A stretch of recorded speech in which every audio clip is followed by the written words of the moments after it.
So without further ado, can I introduce Martine Smith? Martine, thank you for joining us today.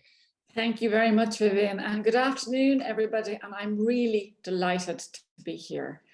I think it's always a testament to the interest of people when you see a crowd rocking up to a lunchtime session. And sometimes we moan and groan when we have lunchtime meetings, but sometimes we actually look forward to that slot. And this is definitely in the latter category of something to look forward to over lunchtime.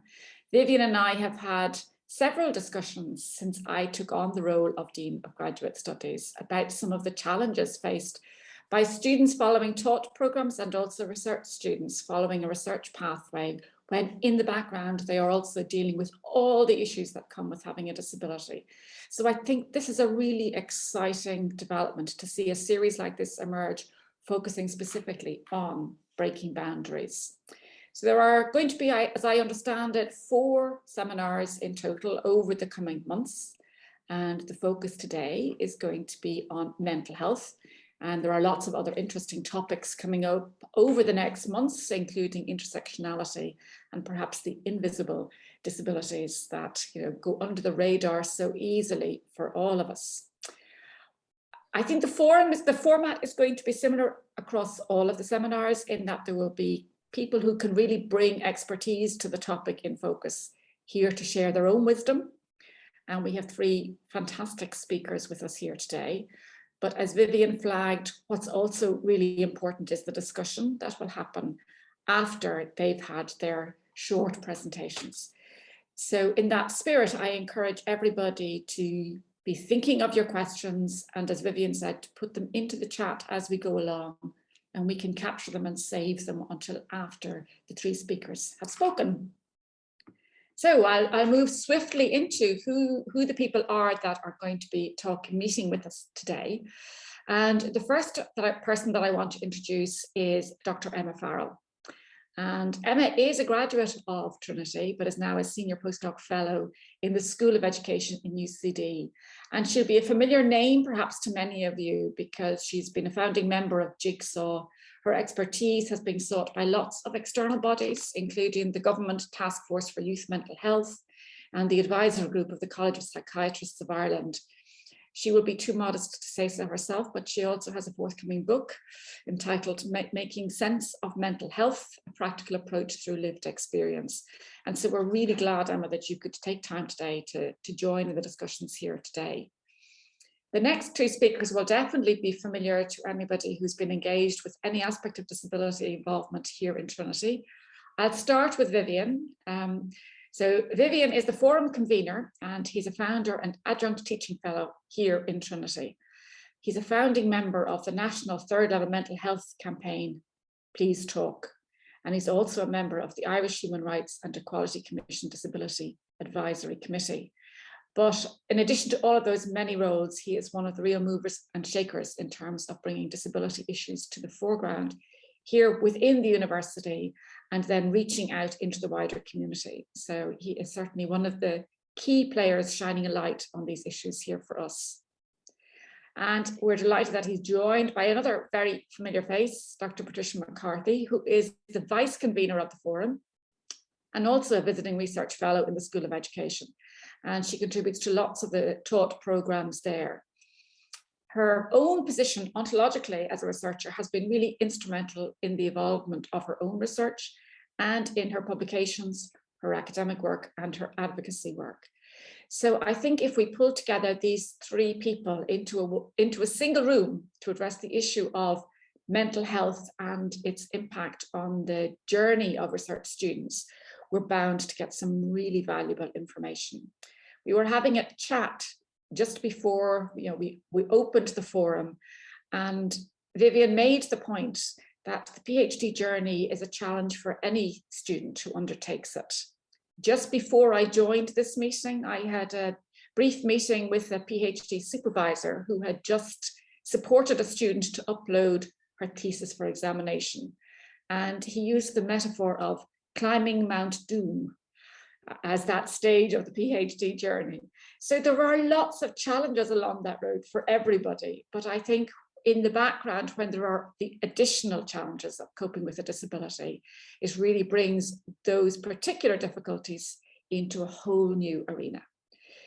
Nothing of an event like this happens without the input of an awful lot of people. So although I really want to thank Vivan for the invitation to be here today, and Patricia as co-convener, and of course Emma as a guest speaker, I'm very conscious that there are lots of other people who have been instrumental in ensuring we're all here today. Vivan will thank them formally at the end, but I just would like a special call out to Sarah, the GSU Disability Rights Officer who's here, and Courtney McGrath from Ability Co-op. I won't take up any more of your valuable time. I'm going to now officially declare the seminar series open and pass back to you, Vivan, to set us forth on this journey. Well, thank you, Martine. I actually nearly didn't know who you were talking about when you were speaking about me there at one stage. Thank you very much for your lovely comments. But most of all, thank you for joining us today, because it demonstrates your commitment to this area. And I know you have actually been involved in many of our activities and many of our events over the last and it's actually years now, which how quickly it passes. And so again, I thank you, and I hope that you'll be able to attend at least some, or if not all, of our events over the coming months. And we are really hopeful that we may be able to have an in-person event for our last event, and our last speaker will be Dr. Rosaleen McDonough. And I'm hopeful that we might get the opportunity to all meet up and to have a chat. And because you and I have never met, which is hilarious. So wouldn't it be lovely to have a cup of tea? And it would be certainly good for my mental health as a person that has been basically hibernating for the last couple of years. It would be nice to get out and back into Trinity at some point. So I just want to note, and for many of you here, you might know about the Forum for Disabled Staff and Postgraduate Students. We were set up a couple of years ago in response to disabled people's feeling that they were feeling isolated and not involved in the decision-making process within the institution, and that we have went from strength to strength, and there's actually a huge level of involvement now with the forum, and we've held a range of different events on different topics such as ableism in academia. We've had other postgraduate events, etc. So we've been really out there both at a local level here in the institution, but also at a national level in terms of ensuring that the voice of disabled staff and disabled postgraduates is being represented in all aspects of college life, because it unfortunately hasn't been. One of our successes, of course, has been our campaign to increase awareness of the barriers to postgraduate study for disabled students, and that is an ongoing issue, and that campaign has been quite successful, and this seminar series is a way of again increasing awareness around the need to put in specific structures to support disabled postgraduates.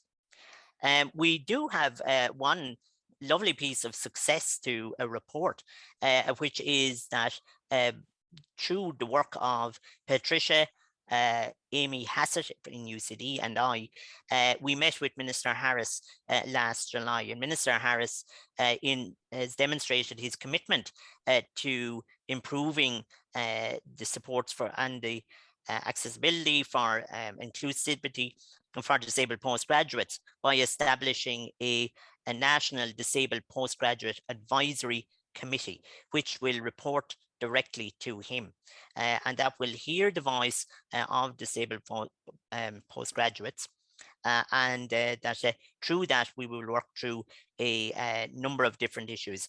These were themes that Patricia, Amy and I raised at our meeting and made recommendations and solutions. So it's very positive to see this step, and we're very hopeful that the first meeting of that National Disabled Postgraduate Advisory Committee will actually take place in the next month or two. So without further ado, I move into our most important topic, which is around mental health and well-being.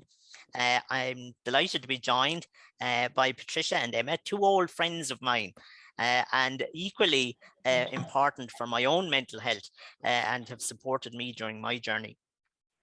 And really, Emma, when we started this conversation with Martine identified the fact that, that all postgraduates and PhD students struggled with mental health issues, and it's not a journey without its challenges and its ups and downs. What are your thoughts around that, Emma? Yeah, I think you're right, Viv. I think a PhD is bad for your mental health. I think we can probably all agree for that. I suppose it's easy to think about it in as terms of being bad for your mental health. And often when we have these conversations about mental health, what we're really talking about is when things go wrong, what that mental health difficulties or distress or mental illness side of things. But I like to think about things more in, well, what really happens? What is it about a PhD or really anything, whether it's a pandemic or, graduate studies or even academic life, that can really put a strain or a demand on our mental health. And when I was thinking about it in advance of today's conversation, Viv, what I was thinking about was, I once heard mental health described as the three-legged stool of identity, purpose, and belonging. And that for me has always been a really interesting and helpful way of thinking about mental health. It encompasses so much. But if you think about the PhD journey in particular, I mean, our identity, and I say this myself as somebody who's gone through this journey, when you become a PhD student, and particularly, if you're in Trinity and everyone's like, oh, wow, you're going to do something amazing. It's going to be a real field changer, original contribution, all of the narrative we have around PhD. And when your identity kind of gets caught up in that, it can feel like a lot of pressure. You've got to perform, you've got to produce this fantastic original piece of work after 3, 4, 5, 6, 7 years, and it's got to, just be dazzling. And that's quite a lot, especially when we get our identity gets caught up in it. I am a PhD student in Trinity College and I'm going to do great things. We don't necessarily think about it that way, but it can be subtly happening in the background. And that can be quite a lot of pressure. And if you think about the purpose of a PhD, it's wonderful in that, it's something to work towards. And we all need those goals and things that we have in the future to move towards. But it's, by its very nature, a path that's never been walked before. Yes, there's lots of other people who have done it or maybe have done PhDs in similar areas, but a PhD demands that you walk on a path that isn't already there, even if it's only slightly different to other paths. And that's quite a bit of pressure too. But the biggest one for me, Vivan, I know this is something you've written an awful lot about, is that third leg of belonging. And I actually think that that's perhaps the most important one, if there is a most important one. We all feel that need to belong somewhere.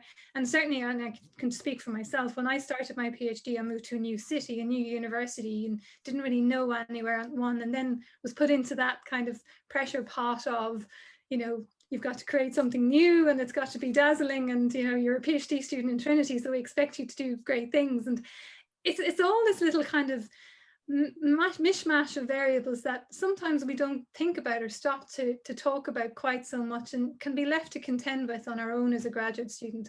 And I know Viv, that particular one of belonging was something that you found really strongly in your own research. Yeah, absolutely.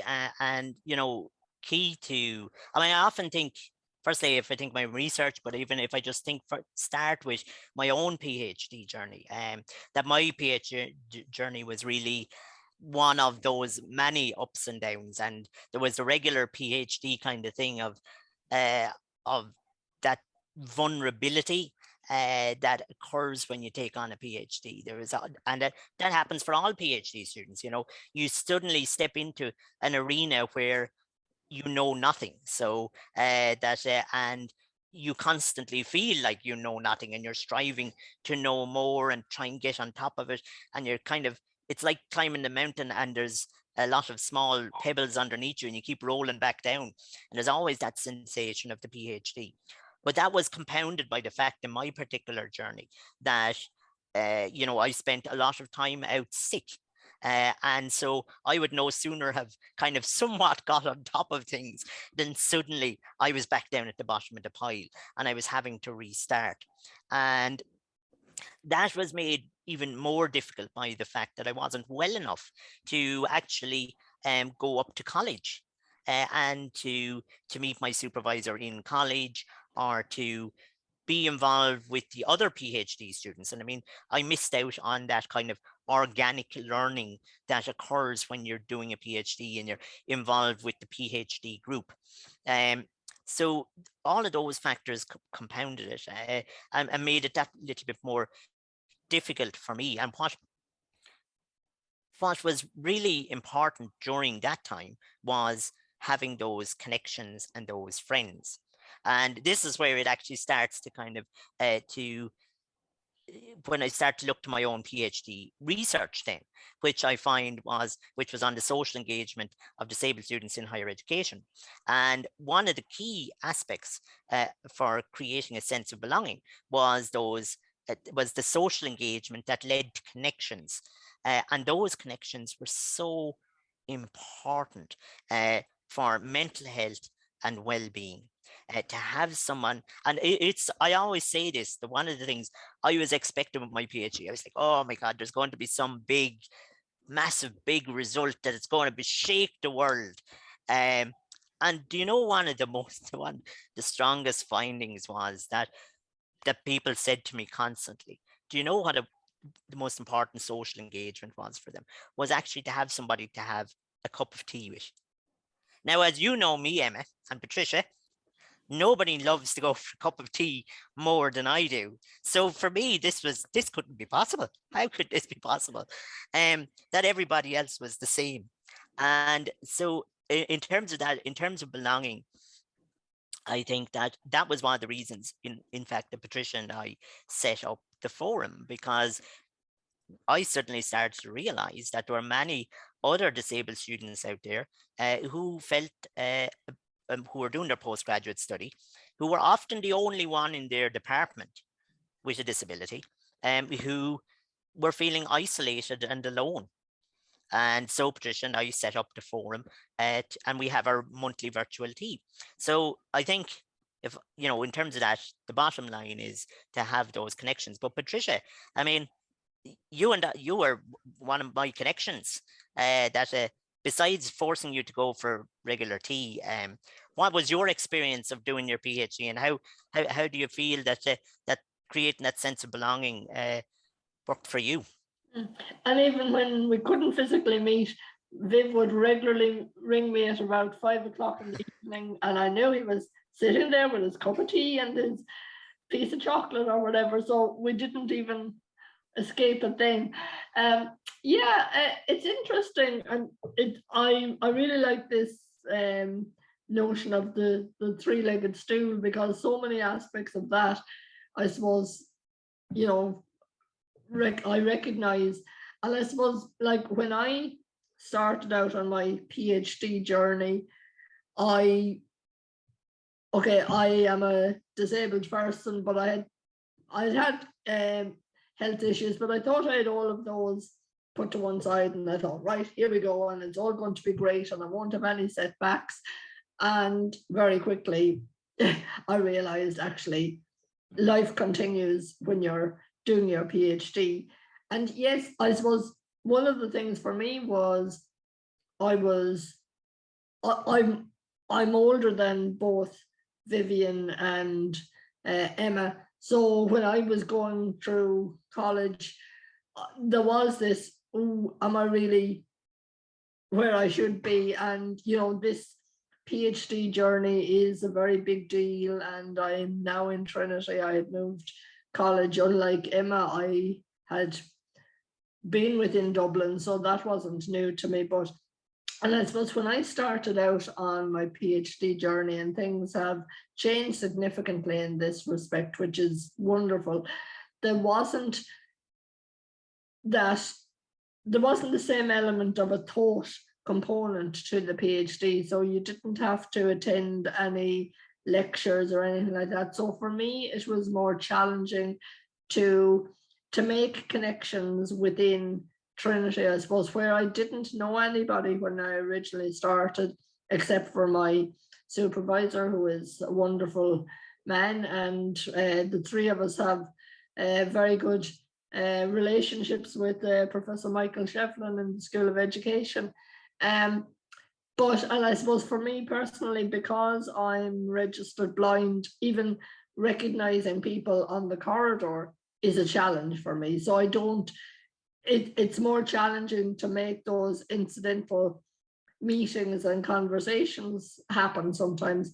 But I suppose for me, you know, once I realized that I was on this journey and, you know, going to continue on it.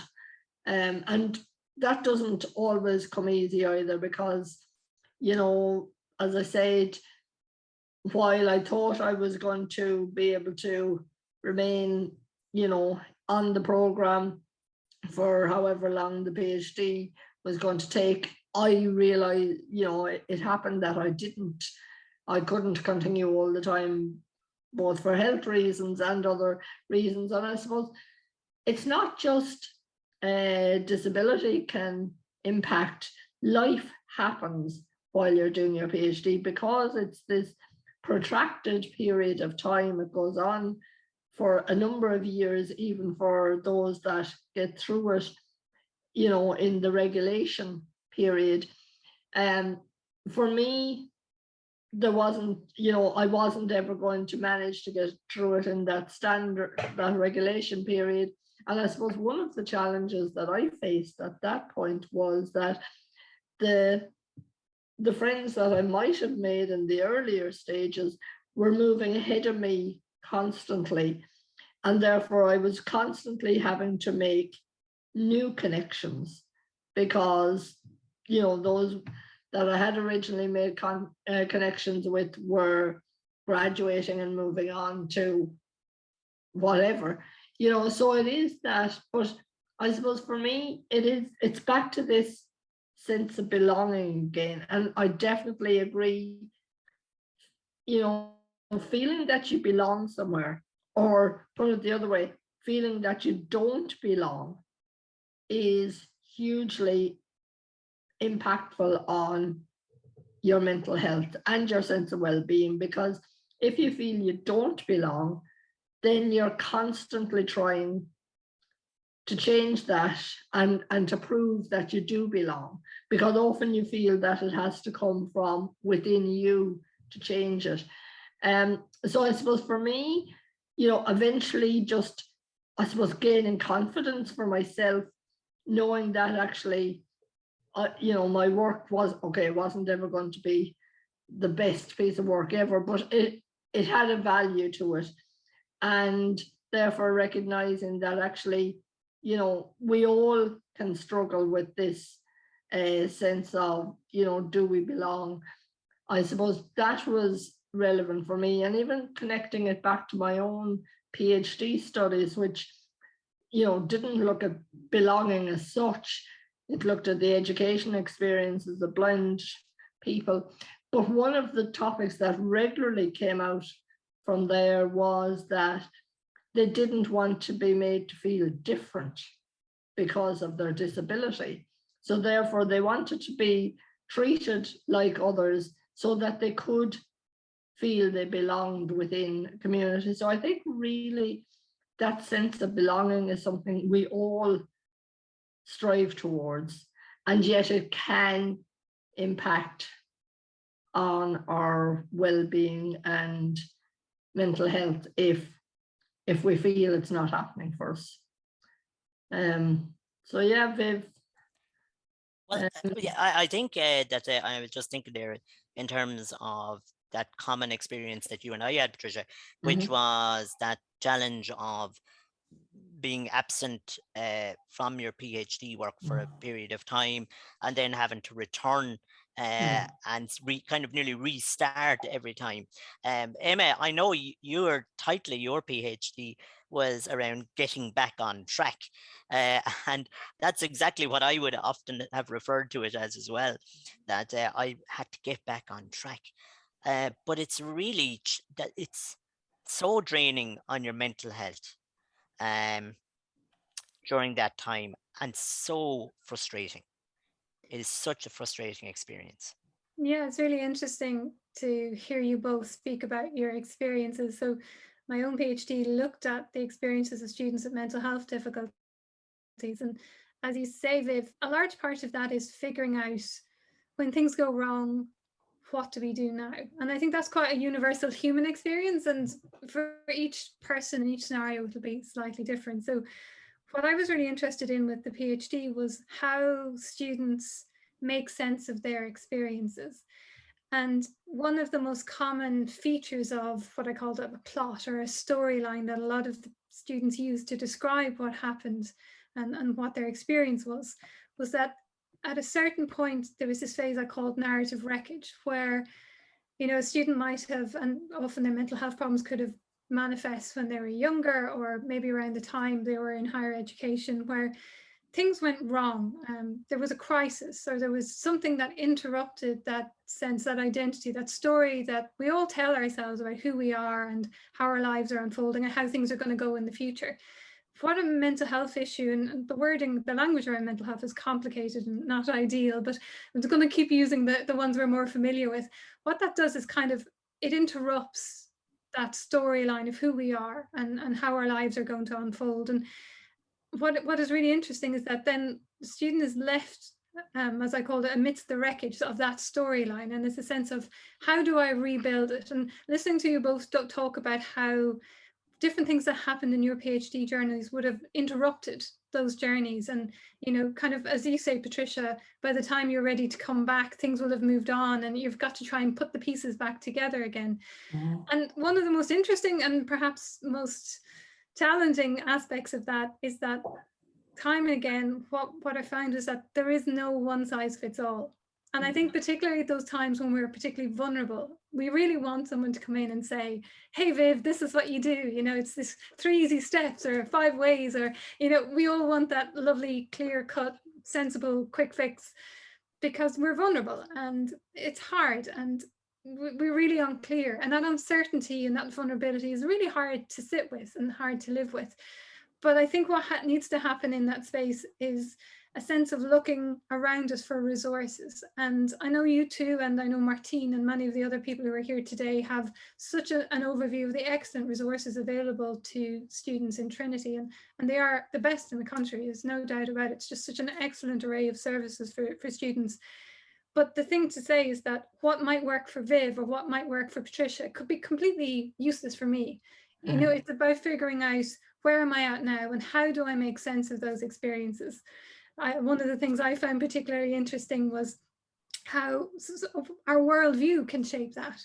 So for example, I found that students who were maybe studying for a PhD in science were really kind of like, I really get the whole medication route or the biological model or going to a doctor. That makes sense to me and I can work really well within that. Whereas students who are studying more arts related courses, humanities courses, they said, well, I really need to understand. I really need to understand why this happened. What's the meaning in it? Where does it all fit in? And so for them, a more maybe medical traditional approach just wasn't really working for them, whereas they needed to engage with different forms of support, different people and different bits of support within their worlds, and particularly informal support. And we underestimate the power of friends, family, people who are there with us day in, day out to support us in all the little subtle tacit ways that add up to everything, really. So I think this is something that I know Viv and Patricia, you've both explored about the kind of things within the university environment that can support all students and not just students with disabilities, but I recognize that that's a very particular set of resources that might help students who have their stories and their paths interrupted. I think so, Emma, but I just kind of want to pull back though to just before we talk about the services and supports. I just want to acknowledge one aspect there, which you mentioned, you know, what might work for Emma might not work for Viv, and what might work for Viv might not work for Patricia. And I think often that is something that perhaps is not recognized within the postgraduate journey for disabled students. And from our research through the forum, we have found that many disabled postgrads highlight that, you know, that the supports that worked for them in undergraduate level do not work for them in postgraduate level, and that because the nature of the research is different, the nature, the environment, but also maturity levels can also be different as well. And also you may have family commitments, that you may have caring responsibilities, and all of the rest. And I think that is something that currently puts in, and from our work through the forum, we have found that that is actually something that currently puts a lot of extra pressure on disabled postgrads, and a lot of extra anxiety. I mean, we saw recently the situation where one student, Catherine Gallagher, a disability rights campaigner, couldn't access her funding because it might impact upon her disability allowances, etc. And so those added pressures and barriers create that added pressure on disabled people's mental health, and result in extra anxiety. And I think so. You make a very good point there around the fact that what works for one doesn't work for the other, but also there's a need for a greater recognition that postgraduate is different to undergraduate, and it's a different type of journey as well, and there are different strategies for success. I was just wondering as well, Emma, one of the things that we hear bandied around all the time about students is students need to be more resilient. We need to build the resilience of postgraduate students, disabled postgraduate students. I mean, one of the things that I read regularly in journal articles is disabled students are not able or need to develop their advocacy skills. But the reality is, I know from my own research that disabled students are suffering from burnout because of constant self-advocacy over basic accessibility issues. But so I often think of resilience in that same kind of pool as well. Do you think we need to build more resilience in disabled postgrads in the community? I knew from the smile that came on your face at the start of that was going to be an interesting question. And I think, we've never spoken about this, but I'm sure you have enough of a sense of where I feel or where I sit about these things. I think resilience is a little bit of a cop-out. I think it's one of the many ways we push responsibility back on the individual and back on the person. It's a lovely idea. It's a lovely concept. Actually, it's not even really a concept. Resilience is an engineering term, and it's used to describe the capacity. If you ever look at your carpet at home, if you lift up the coffee table leg, you see the fibers in the carpet are squashed down. And resilience is an engineering term to describe the capacity of your carpet or other fabrics or other things to bounce back, to go back up after. So if you've got a cheap carpet in your house, you'll see that the imprint is still there.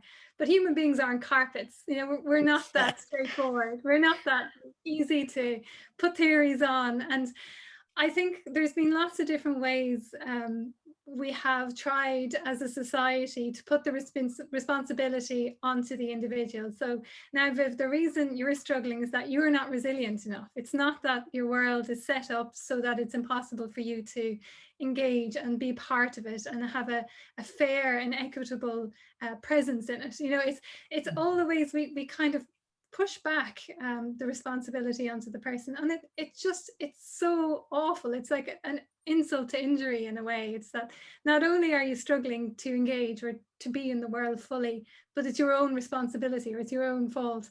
Like I often think of, and I'm going to butcher this quote now, I wish I had a good memory, but there's that lovely Krishnamurti quote about how it's impossible to be healthy in an unhealthy world. It's impossible to be resilient in a world and that just doesn't give you a chance. And I think while I'm a big believer in we all have huge responsibility and we have the ability to respond to the world around us, and if you think about responsibility as the ability to respond, if what's going on around us in the world is so much greater, it's stacked against us, there's no amount of resilience or positivity or all of the things that we're often encouraged to do to toughen up or grit or all of those things. There is no amount of that will cancel out the challenges and the barriers. So when I hear words like resilience or determination or hustle or all of those things, I do get that smile, quite like the one that came across your face there. Yes, there might be good intention and best will there and some truth in it, but also it's always worth asking, who does this serve? Who does this idea best serve? So yeah, nice suspicious smile there, Viv. Thank Can I you come very in there briefly, Viv? Of course, Patricia.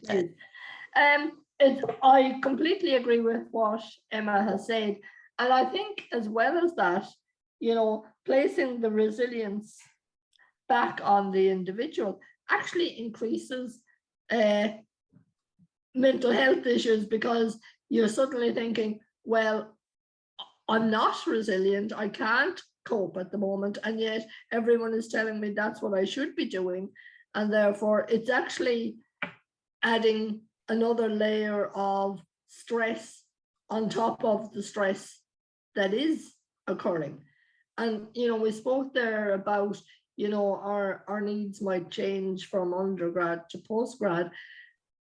Our needs and our requirements for supports can also change during our journey through postgrad, you know, depending on what is happening around us, depending on the stage of the research study that you're at.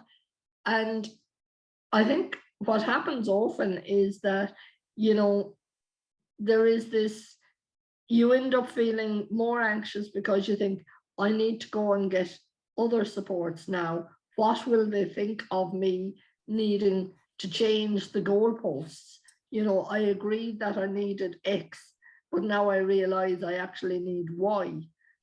And I think that's, you know, and that can be particularly relevant for disabled students, you know. And I would always say, and I think we've already mentioned this, and Emma definitely did, you know, we're doing PhDs, and yes, lots of people have done PhDs, but for the majority of us, you know, it's our first time doing a PhD.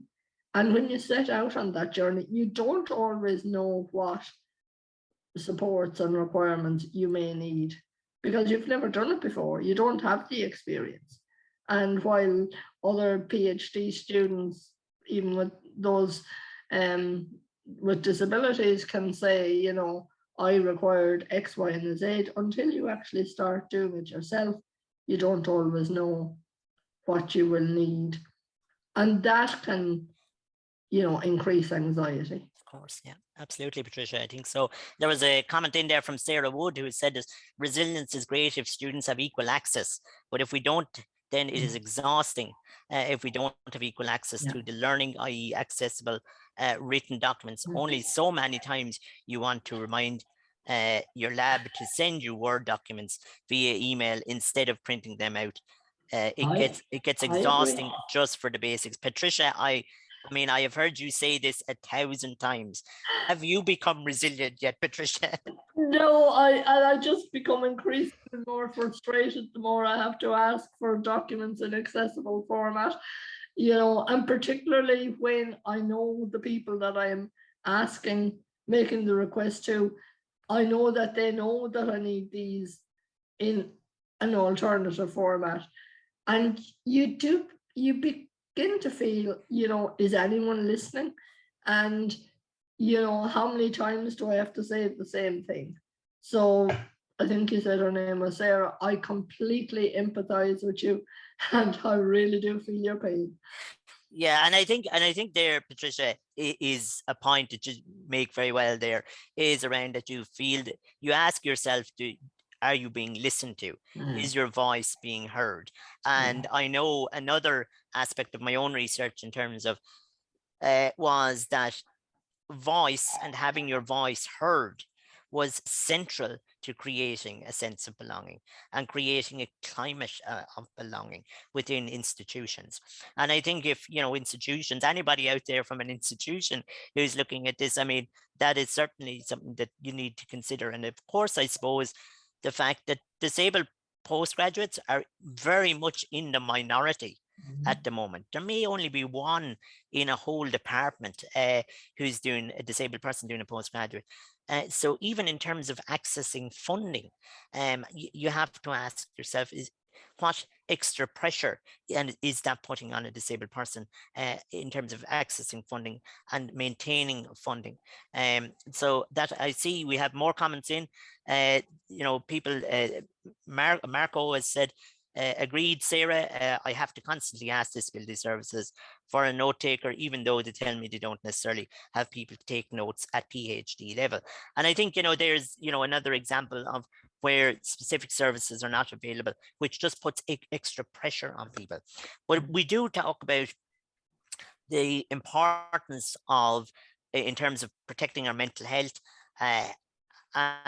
but a key aspect of that, which Emma mentioned earlier, was around the services that are available within the institution. And of course, central to all of that is the relationship with your supervisor, and how you manage in terms of that aspect. So we here actually all have had the same supervisor, and so maybe it's testament to that supervisor that we are all here speaking about this today, or maybe he just knows how to pick the right type of students. But Emma, that relationship in terms of generally and working with that, what are your thoughts on that? Well, I think the most important thing for mental health for anybody is relationship. So when you take a high stakes world or identity like a PhD, the relationship you have with your supervisor, who's kind of the one person who's going to supposedly keep an eye out for you, at least on this journey, it's really important. And what I've found interesting, and it's continuing to be the case now, even starting to work with PhD students myself, is that point again, that what everybody needs is going to be different. So what I needed as a PhD student was probably quite different to what you needed, Vivan, what you needed, Patricia, irrespective of, disability or access needs. I think what really comes to me from these conversations, and what I love about the work that you two do in conveying this group, is that if we start off with this idea that we all need slightly different things, there's huge overlap, relationships, belonging, identity, purpose, all of those things. But means that we need a real breadth of voices, and a real kind of, I love that phrase by the Irish philosopher Richard Carney, about the hospitality of narratives.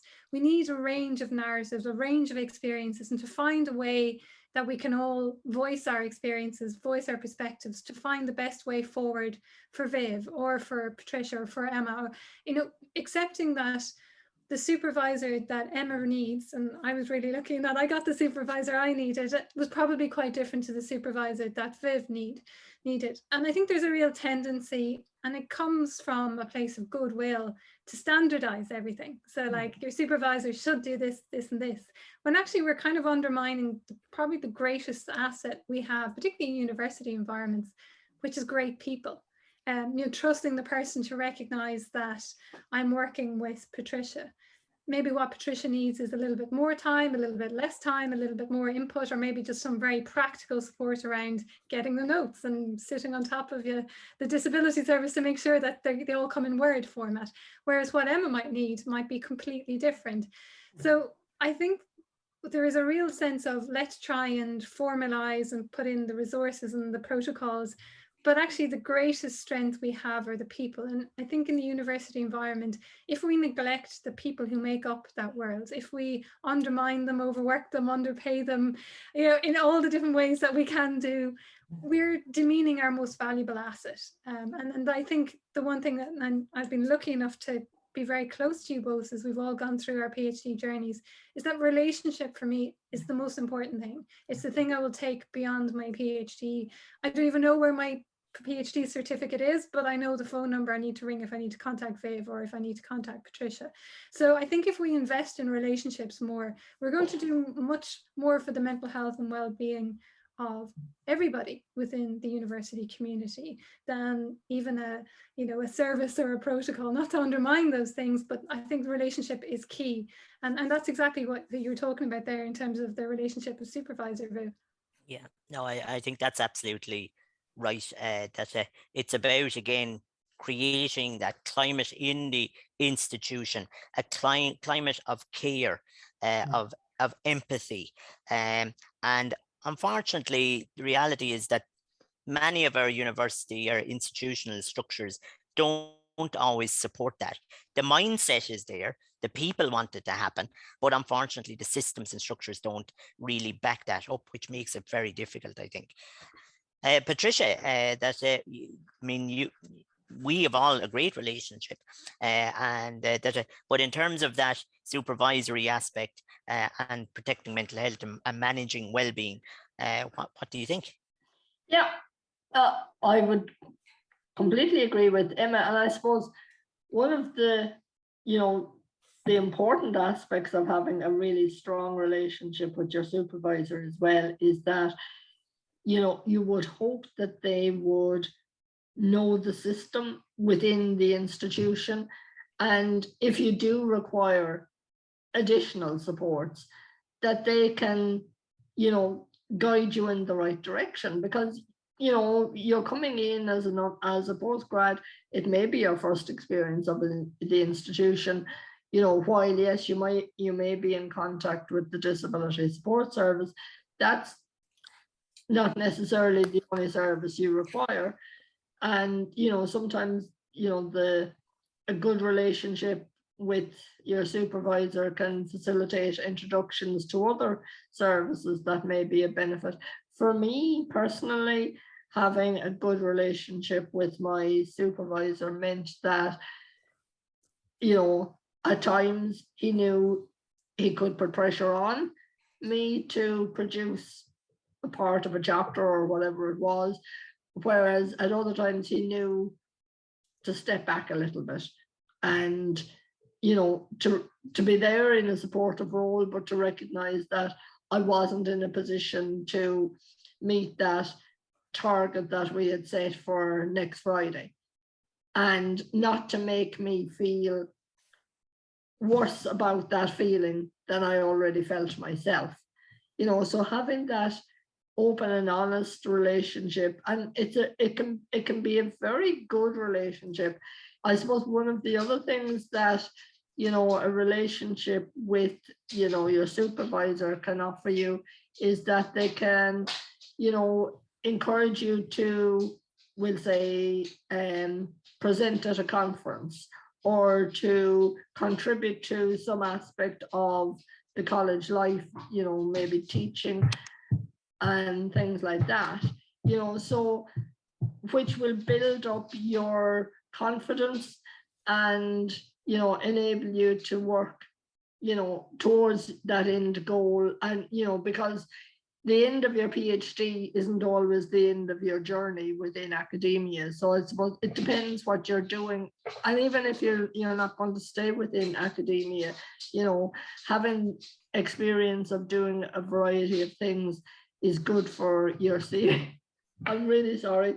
Gaston, my guide dog, is here nudging me, and I'm trying to ignore him. So he's gone now again. So sorry about that. So I definitely believe that having a good relationship with your supervisor is essential within the postgraduate journey. Yeah, and I think, Patricia, of course, key to that is that a certain level of disability awareness among a supervisor as well. I think that's important, and institutions need to look at that to ensure that there is that level of awareness, even a basic level of awareness that there as well, I think, which is very important. But we have we're well into time now at this point. I've really enjoyed the discussion so much I totally lost track of time. But Sarah, do we have any burning questions that maybe haven't been answered through the discussion?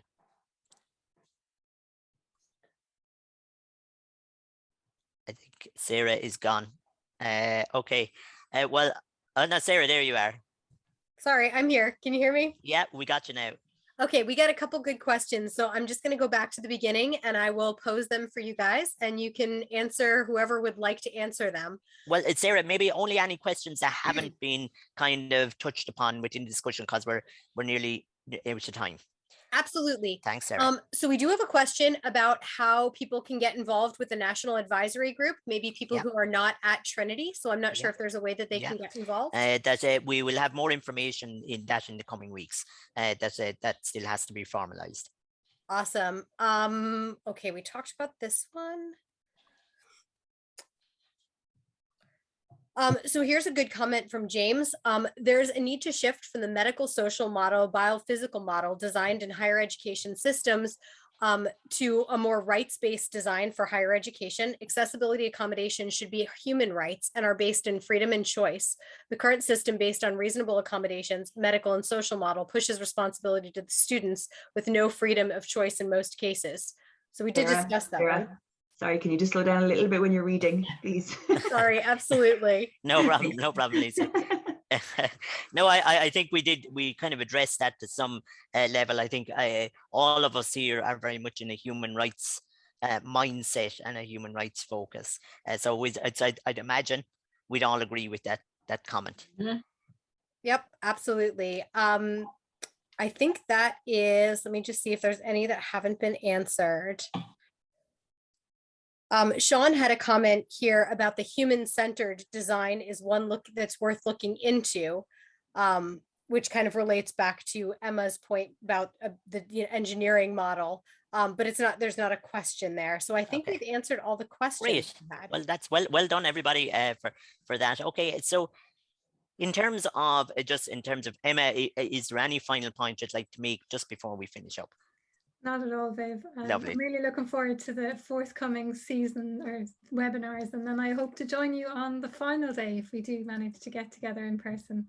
Excellent. Thank you very much, Emma. So, okay, so just to note that our next seminar will be on the 15th of March, and we will have Dr. John Bosco come, who will speak about his experience of undertaking a PhD and his journey as a person who is deaf. And he will also, I'd imagine, speak around being an activist as well. Of course, John has been a long-term disability activist, so it's great to have John. John is also a member of staff at the university, and so we're really looking forward to hearing what he can add to this discussion.